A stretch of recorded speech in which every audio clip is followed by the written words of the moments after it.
ನಮಸ್ಕಾರ ಬಂಧುಗಳೇ, ಎಲ್ಲರಿಗೂ ನಮ್ಮ ವಿಡಿಯೋ ಚಾನಲ್ ಅಸೆಂಟ್ ಮೀಡಿಯಾಗೆ ಸ್ವಾಗತವನ್ನು ಕೋರ್ತಾ ನಾನು ನಿಮ್ಮ ಡಾಕ್ಟರ್ ಕಮಲಂ ಕೃಷ್ಣ, ಸಹಜ ಆಹಾರ ಹಾಗೂ ಪಾರಂಪರಿಕ ಬಿಂದು ಸ್ಪರ್ಶ ತಜ್ಞ.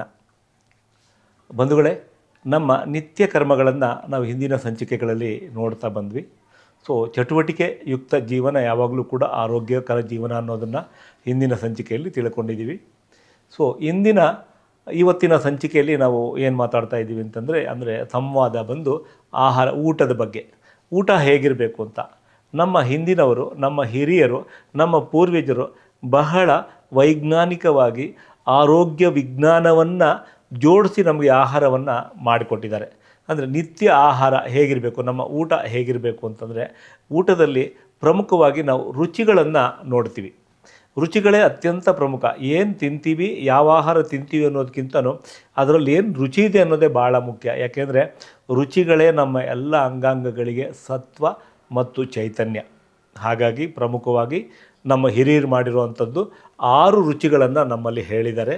6 ರುಚಿಗಳು ಯಾವುದು ಅಂತಂದರೆ ಉಪ್ಪು, ಹುಳಿ, ಖಾರ, ಸಿಹಿ, ಒಗರು ಮತ್ತು ಕಹಿ. ಈ 6 ರುಚಿಗಳೇ ಪ್ರಧಾನವಾಗಿ ನಮ್ಮ ದೇಹದ ಎಲ್ಲ ಅಂಗಾಂಗಗಳನ್ನು ನಿರ್ವಹಣೆ ಮಾಡುವಂಥದ್ದು. ಹಾಗಾಗಿ ಒಂದೊಂದೇ ರುಚಿಗಳು ಏನು ಕೆಲಸ ಮಾಡುತ್ತೆ ಅಂತ ಸರಳವಾಗಿ ನೋಡ್ತಾ ಹೋಗೋಣ. ಮೊದಲನೇದು ಉಪ್ಪು ಎಷ್ಟು ಬೇಕು ಅನ್ನೋದೇ ಇವತ್ತು ಗೊತ್ತಿಲ್ಲದೆ ಇರುವಂಥ ವಿಚಾರ. ಹಾಗಾಗಿದೆ ಹೆಚ್ಚು ಉಪ್ಪುಗಳನ್ನು ಜೋಡಿಸಿದಷ್ಟು ಉಪ್ಪು ಅದು ಸಹಜವಾದಂಥ ಉಪ್ಪು ಅಥವಾ ಅಂದರೆ ಅನ್ಯಾಚುರಲ್ಲಾಗಿ ಕೃತಕವಾಗಿ ತಯಾರು ಮಾಡಿದಂಥ ಉಪ್ಪುಗಳು ಇವತ್ತು ನಮ್ಮ ಮಾರುಕಟ್ಟೆಯಲ್ಲಿ ಹೆಚ್ಚು ಸಿಗ್ತಾ ಇರೋವಂಥದ್ದು. ನಾವು ಹೊರಗಡೆ ಎಲ್ಲೇ ಯಾವುದೇ ಹೋಟೆಲ್ ಅಥವಾ ಕಾಂಡಿಮೆಂಟ್ಸ್ ಅಂತ ಯಾವುದೇ ಹೊರಗಡೆ ಹೋಗಿ ಊಟ ಮಾಡಿದಾಗಲೂ ನಮಗೆ ಆ ಹೆಚ್ಚು ರುಚಿಗಳು ಅಂದರೆ ರಾಸಾಯನಿಕವಾಗಿ ತಯಾರು ಮಾಡಿದಂಥ ರುಚಿಗಳನ್ನು ಹಾಕಿ ನಮಗೆ ಆಹಾರ ಕೊಡೋದನ್ನು ನೋಡ್ತಾ ಇದ್ದೀವಿ. ಯಾಕೆಂದರೆ ಅಡಿಕ್ಷನ್ಗೋಸ್ಕರ.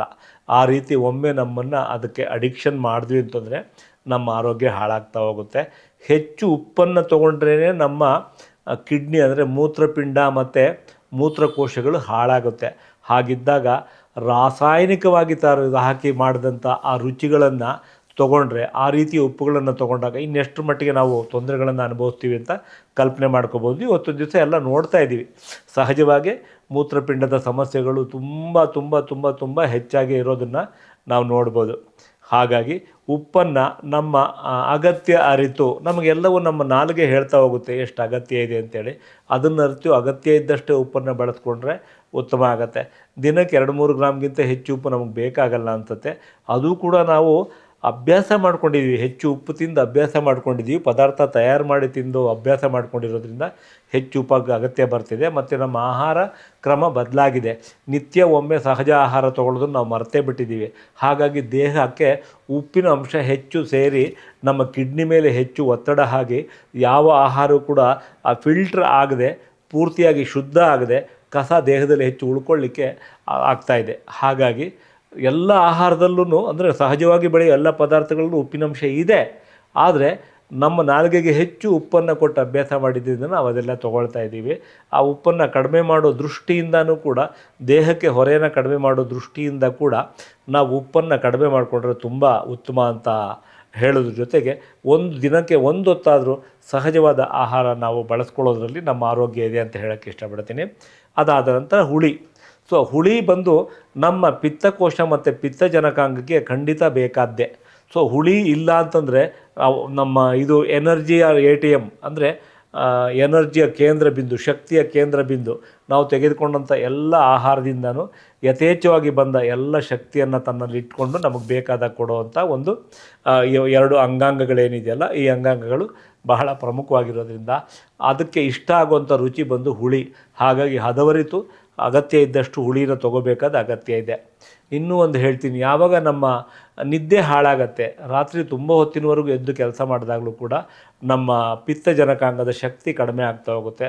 ಆಗ ಸರಳವಾಗಿ ನಾವು ಮಾಡಬೇಕಾದ್ದು ಇಷ್ಟೇ, ಅದನ್ನು ಹೆಚ್ಚಿಸ್ಕೊಳ್ಳೋಕ್ಕೆ ಮರುದಿವಸ ಬೆಳಗ್ಗೆ ಏನು ಇಡ್ಲಿ ಪೂರಿ ದೋಸೆಗಳು ತಿನ್ನೋದಕ್ಕೆ ಬದಲಾಗಿ ಒಂದು ಕಿತ್ತಳೆ ಹಣ್ಣಿಂದೋ, ಮೂಸಂಬಿದೋ ಅಥವಾ ನಿಂಬೆ ಹಣ್ಣಿನ ಜ್ಯೂಸು ಬೆಚ್ಚಗಿನ ನೀರಿನ ಜೊತೆ ತೊಗೊಂಡು ಒಂದು ಸ್ವಲ್ಪ ವಿಶ್ರಾಂತಿ ಮಾಡಿದ್ರೆ ರಾತ್ರಿ ನಿದ್ದೆ ಕಡಿಮೆಯಾಗಿ ಏನು ದೇಹಕ್ಕೆ ಚೈತನ್ಯ ಕಡಿಮೆ ಆಗಿದೆಯಲ್ಲ ಅದನ್ನು ಒಂದು ಮಟ್ಟಿಗೆ ಸುಧಾರಿಸ್ಬೋದು.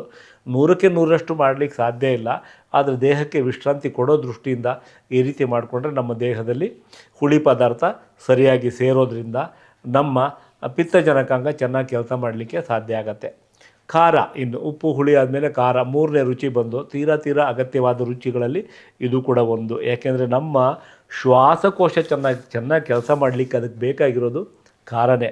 ಅಂದರೆ ಖಾರ ಅಂದರೆ ಯಾವ ರೀತಿ ಖಾರ ಅಂತಂದರೆ, ನಾವು ಮೆಣಸಿನಕಾಯಿ ತೊಗೊಳ್ತೀವಿ ಹೆಚ್ಚು, ಆ ಮೆಣಸಿನಕಾಯಿಗೆ ಬದಲಾಗಿ ನಾವು ಮೆಣಸಿನಕಾಯಿ ನಮ್ಮದಲ್ಲ, ಈಗ ಒಂದು 300-400 ವರ್ಷದ ಪರ್ಷಿಯನ್ರು ಬಂದರು, ನಮ್ಮಲ್ಲಿದ್ದಂಥ ಎಲ್ಲ ಸಾಂಬಾರ ಪದಾರ್ಥಗಳು, ಲವಂಗ ಇರ್ಬೋದು, ಚಕ್ಕೆ ಇರ್ಬೋದು, ಮೆಣಸು, ಜೀರಿಗೆ, ಇದನ್ನೆಲ್ಲ ಅವರು ತೊಗೊಂಡೋಗಬೇಕು ಅನ್ನೋ ದೃಷ್ಟಿಯಿಂದ ನಮಗೆ ಅತಿ ಕಡಿಮೆ ಬೆಲೆಗೆ ಕಡಿಮೆ ದರಕ್ಕೆ ಸಿಗುವಂಥ ಕಡಿಮೆ ಚೈತನ್ಯದ ಒಂದು ಮೆಣಸಿನಕಾಯಿನ ನಮಗೆ ಕೊಟ್ಟು ಹೋದರು.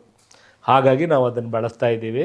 ಅದಕ್ಕೆ ಬದಲಾಗಿ ನಮ್ಮಲ್ಲೇ ಇರುವಂಥ ಚಕ್ಕೆ, ಲವಂಗ, ಮೆಣಸು, ಚಕ್ಕೆ, ಅರಿಶಿನ ಮತ್ತು ಹಿಪ್ಪಲಿ ಇವುಗಳನ್ನು ಬಳಸ್ಕೊಂಡಾಗ ನಮಗೆ ಅದು ಸಹಜವಾದ ಖಾರ, ನಮ್ಮ ದೇಹಕ್ಕೆ ಅಗತ್ಯ ಇರೋ ಖಾರ ಸಿಕ್ಕಿ ಶ್ವಾಸಕೋಶ ಶುದ್ಧವಾಗಿರ್ಲಿಕ್ಕೆ ಸಾಧ್ಯ ಆಗುತ್ತೆ. ಆ ಮೂಲಕ ಆಮ್ಲಜನಕ ಚೆನ್ನಾಗಿ ನಿರಂತರವಾಗಿ ತೊಗೊಂಡು ನಮ್ಮೆಲ್ಲ ಅಂಗಾಂಶಗಳಿಗೆ ತಲುಪೋದ್ರಿಂದ ಎಲ್ಲ ಅಂಗಾಂಶಗಳು ಚೈತನ್ಯಮಯವಾಗಿರೋದ್ರ ಜೊತೆಗೆ ನಮ್ಮ ಮಲವಿಸರ್ಜನೆ ಸರಳ ಆಗಲಿಕ್ಕೂ ಕೂಡ ಇದು ತುಂಬ ಅಗತ್ಯ ಖಾರ. ಹಾಗಾಗಿ ನಮಗೆ ಸಹಜವಾಗಿ ಸಿಗುವಂಥ ಖಾರಗಳನ್ನು ತಗೊಳ್ತಾ ಕೃತಕವಾಗಿ ತಯಾರು ಮಾಡಿದಂಥ ಖಾರಗಳು ಮತ್ತು ಈ ಮೆಣಸಿನಕಾಯಿ ಆ ಖಾರವನ್ನು ಸ್ವಲ್ಪ ಕಡಿಮೆ ಮಾಡಿ ಅದಕ್ಕೆ ಬದಲಾಗಿ ಶುಂಠಿ, ಮತ್ತು ನಮ್ಮಲ್ಲಿ ಈ ಚಟ್ನಿ ಮಾಡಬೇಕಾದ್ರೆ ಮೆಣಸಿನಕಾಯಿ ಹಾಕೋಕ್ಕೆ ಬದಲಾಗಿ ಶುಂಠಿನೋ ಅಥವಾ ಮೂಲಂಗಿನೋ ಹಾಕ್ಕೊಂಡು ತಿಂದಾಗ ನಾವು ತೊಗೊಂಡಂಥ ಆಹಾರ ಪಚನ ಆಗಲಿಕ್ಕೂ ಸರಳವಾಗತ್ತೆ ಮತ್ತು ಉತ್ತಮವಾದ ಖಾರ ಕೊಟ್ಟು ನಮ್ಮ ಶ್ವಾಸಕೋಶವನ್ನು ಭದ್ರ ಮಾಡಲಿಕ್ಕೆ ಅವಕಾಶ ಸಿಗತ್ತೆ. ಅದಾದ ನಂತರ ಉಪ್ಪು ಹುಳಿ ಖಾರ ಆದಮೇಲೆ ಸಿಹಿ ಅತ್ಯಂತ ನಮಗೆ ಪ್ರಮುಖವಾಗಿ ಬೇಕಾಗಿರೋ ಒಂದು ರುಚಿ ಅಂತ ಹೇಳಬೇಕು. ಯಾಕೆಂದರೆ ನಮ್ಮ ಹೊಟ್ಟೆ, ತುತ್ತಿನ ಚೀಲ ಅದು ಕೆಲಸ ಮಾಡಬೇಕು ಅಂದರೆ ಸಿಹಿ ಅಗತ್ಯ ಖಂಡಿತ ಇದೆ. ಸಿಹಿ ಅಂದರೆ ಸಕ್ಕರೆ ಅಲ್ಲ, ಖಂಡಿತ ಅಲ್ವೇ ಅಲ್ಲ. ಆ ಬಿಳಿ ಸಕ್ಕರೆ ಅನ್ನೋದೇನಿದೆಯಲ್ಲ, ಅದು ಅತ್ಯಂತ ಹೆಚ್ಚು ರಾಸಾಯನಿಕಗಳನ್ನು ಜೋಡಿಸಿರೋದ್ರಿಂದ ನಾವು ಅದನ್ನು ಬಿಟ್ಟು ಬೇರೆ ನಮ್ಮ ಸಹಜವಾಗಿ ಸಿಗುವಂಥ ಬೆಲ್ಲ ಬಳಸ್ಬೋದು, ಅದು ಕಬ್ಬಿನ ಹಾಲು ಬಳಸ್ಬೋದು, ಅಥವಾ ಯಾವುದೇ ಹಣ್ಣಿನ ಸಿಹಿಗಳನ್ನು ಧಾರಾಳವಾಗಿ ತೊಗೋಬೋದು. ಅದೇನು ಅಂತಂದರೆ ನಮಗೆ ಪೂರ್ಣ ಪ್ರಮಾಣವಾಗಿ ಧನಾತ್ಮಕ ಚೈತನ್ಯವನ್ನು ಕೊಡೋದ್ರ ಮೂಲಕ ನಾವು ತೆಗೆದುಕೊಂಡಂಥ ಎಲ್ಲ ಆಹಾರವನ್ನು ನಾವು ಜೀರ್ಣ ಮಾಡಿಕೊಳ್ಳಿಕ್ಕೆ ಸಹಾಯ ಆಗುತ್ತೆ. ಸಾಮಾನ್ಯವಾಗಿ ಅತಿಯಾಗಿ ಆಹಾರ ತಿಂದಾಗ ನಮ್ಮಲ್ಲಿ ಕಬ್ಬು ತಿನ್ನೋ ಅಭ್ಯಾಸ ಕೂಡ ಇತ್ತು. ಅವಾಗೇನೋ ಕಬ್ಬಿನ ರಸ ಹೋಗಿ ಸುಲಭವಾಗಿ ಅದನ್ನೆಲ್ಲ ಜೀರ್ಣ ಮಾಡೋ ದೃಷ್ಟಿಯಿಂದ ಕಬ್ಬನ್ನು ತಿನ್ನುವಂಥ ಒಂದು ಪರಿಪಾಠ ಕೂಡ ಇತ್ತು. ಇವತ್ತು ಕಬ್ಬನ್ನ ಯಾರೂ ಅಗಿಯೋ ಸ್ಟೇಜಲ್ಲೇ ಇಲ್ಲ, ಅದು ಬೇರೆ ವಿಚಾರ. ಹೀಗಿದ್ದಾಗ ಕಬ್ಬಿನ ರಸ ಕೂಡ ನಾವು ಸಿಹಿಗೆ ಬಳಸ್ಬೋದು, ಆ ಥರ ಮಾಡ್ಕೋಬೋದು. ಅದಾದ ನಂತರ ಈಗ ಹೃದಯದ ಸಮಸ್ಯೆಗಳು ತುಂಬ ಹೆಚ್ಚಾಗ್ತಿದೆ ಅಲ್ವಾ ನಮ್ಮ ಸಮಾಜದಲ್ಲಿ. ಅದಕ್ಕೆ ಮೂಲ ಕಾರಣ ಈ ಎರಡು ರುಚಿಗಳನ್ನು ನಾವು ತ್ಯಜಿಸಿರೋದು ಕೂಡ, ಅದನ್ನು ದೂರ ಮಾಡಿರೋದು ಕೂಡ ಕಾರಣ ಅಂತ ಹೇಳ್ಬೋದು. ಅದೇ ಎರಡು ರುಚಿ ಅಂದರೆ ಒಂದು ಕಹಿ ಮತ್ತು ಇನ್ನೊಂದು ಒಗರು. ಕೆಲವರಿಗೆ ಆ ಒಗರು ಹೆಂಗಿರುತ್ತೆ ಅನ್ನೋದು ಗೊತ್ತಿಲ್ಲ ಅನ್ನೋಷ್ಟ್ರ ಮಟ್ಟಿಗೆ ಅದರಿಂದ ದೂರ ಇದ್ದೀವಿ. ಕಹಿ ಅಂದರೆ ಅದು ನನಗೆ ಬೇಡಪ್ಪ, ನನಗೆ ರುಚಿಗೆ ಸೇರೋದೇ ಇಲ್ಲ ಅಂತ. ನಮ್ಮ ನಾಲಿಗೆಗೆ ಕಷ್ಟ ಆಗ್ಬೋದು, ಆದರೆ ನಾಲಿಗೆ ತುದಿಯಿಂದ ಅದನ್ನು ನೀವು ರುಚಿ ನೋಡಿ ದೇಹ ತೊಗೊಳುತ್ತದು ಬೇಕು ಅಂತ ಹೇಳುತ್ತೆ. ನಮ್ಮ ಹೃದಯಕ್ಕೆ ಹತ್ತಿರವಾದ ರುಚಿ, ಹೃದಯವನ್ನು ಮತ್ತಷ್ಟು ಚೈತನ್ಯಮಯ ಮಾಡುವಂಥ ರುಚಿ ಇರೋದು ಕಹೀಲಿ, ಒಗರಲ್ಲೇ. ಮತ್ತು ಅದ್ರ ಜೊತೆಗೆ ಹೃದಯದ ಜೊತೆಗೆ ಸಣ್ಣ ಕರಳು ಚೆನ್ನಾಗಿ ಕೆಲಸ ಮಾಡಬೇಕು ಅಂದರೆ ಕಹಿಯ ಅಗತ್ಯ ಇದೆ. ಹೃದಯದ ಕವಚ ಅಂತ ಏನು ಕರಿತೀವಲ್ಲ, ಪೆರಿಕಾರ್ಡಿಯಮ್ ಅಂತ ಏನು ಆಧುನಿಕ ವಿಜ್ಞಾನದಲ್ಲಿ ಹೇಳ್ತಾರೆ. ಇದು ಮತ್ತು ತ್ರಿರಂಗ ಉಷ್ಣವಾಹಕ ನಮ್ಮ ದೇಹದಲ್ಲಿ ಅದು ಆ ಎರಡು ಅಂಗಾಂಗಗಳು ಕೆಲಸ ಮಾಡಬೇಕು ಅಂದರೆ ನಮಗೆ ಒಗರಿನ ಅಗತ್ಯ ಇದೆ. ಖಂಡಿತ ಯಾರಿಗಾದರೂ ಜ್ವರ ಆ ಥರ ಬಂದಾಗ ಅವ್ರಿಗೆ ಬೇಕಾದ್ದು ಆಹಾರ ಅಲ್ವೇ ಅಲ್ಲ, ನಾಲಿಗೆ ಕಹಿ ತೋರಿಸುತ್ತೆ. ಆವಾಗ ಕಾರಣ ಇಷ್ಟೇ, ನಿನಗೆ ಕಹಿ ಬೇಕು ತಗೋ, ಬೇರೆ ಯಾವುದು ತೊಗೋಬೇಡ, ಬೇರೆ ಯಾವುದು ತೊಗೊಂಡ್ರು ಜೀರ್ಣ ಮಾಡಲಿಕ್ಕೆ ಆಗಲ್ಲ ಅಂತ ಹೇಳ್ತಿರುತ್ತೆ.